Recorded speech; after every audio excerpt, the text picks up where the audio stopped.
আসসালামু আলাইকুম এভরিওয়ান, কেমন আছেন আপনারা সবাই? আশা করছি যে যেখান থেকে আমার ভিডিওটি দেখছেন সবাই খুব ভালো আছেন এবং সুস্থ আছেন। আমি অনেক দিন পরে আপনাদের সাথে একটি ভিডিও শেয়ার করছি, আর এই ভিডিওটি হচ্ছে আমি সেদিন রসমালাই বানিয়েছিলাম আর সেই ভিডিওটি আপনাদের সাথে শেয়ার করছি।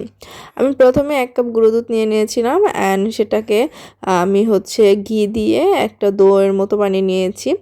দো বলতে হচ্ছে এটা জাস্ট একটা খাস্তার মতো বানিয়ে নিয়েছি অ্যান্ড দেন হচ্ছে একটা ডিম ফেটে নিয়েছিলাম, সেটাকে আমি আস্তে আস্তে দিয়ে মিক্স করছিলাম। একবারে পুরোটা দিয়ে দিবেন না, আপনারা অল্প অল্প করে মিক্স করে দেখবেন কতটুকু লাগে। আমার কিন্তু ফুল একটি ডিম লাগেনি, আমার যেটুকু গুঁড়ো দুধ নিয়েছিলাম এতে হচ্ছে আমার অর্ধেকটার বেশি ডিম লেগেছে। মিক্স করার পর এই পর্যায়ে দেখবেন খুব বেশি আঠালো লাগছিল অ্যান্ড দেন আপনি এটাকে মিক্স করে যখন 4-5 মিনিট ঢাকনা দিয়ে ঢেকে রাখবেন তখন এরপরে দেখবেন যে হচ্ছে এটা মোটামুটি শক্ত হয়ে আসছে। অ্যান্ড দেন আপনি হাতের মধ্যে একটু ঘি নিয়ে এরকম রসমালাইয়ের শেপ দিয়ে নেবেন।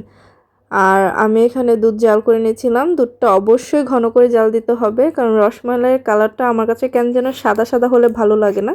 একটু ঘন দুধের যে কালারটা, লালচে একটা ভাব, সেটা হলে আমার বেশি ভালো লাগে। তো এই যে এখানে দুধ জাল করে চিনি দিয়ে নিয়েছিলাম অ্যান্ড দেন হচ্ছে রসমালাইগুলো ছেড়ে ঢাকনা দিয়ে ঢেকে দিচ্ছিলাম। এই পর্যায়ে অবশ্যই ঢাকনা দিয়ে ঢেকে দিবেন, আর না হয়তো কিন্তু আপনার রসমালাইগুলো আবার চুপসে যাবে। অ্যান্ড দেন আমি নামিয়ে ঘন করে নামিয়ে নিয়েছি।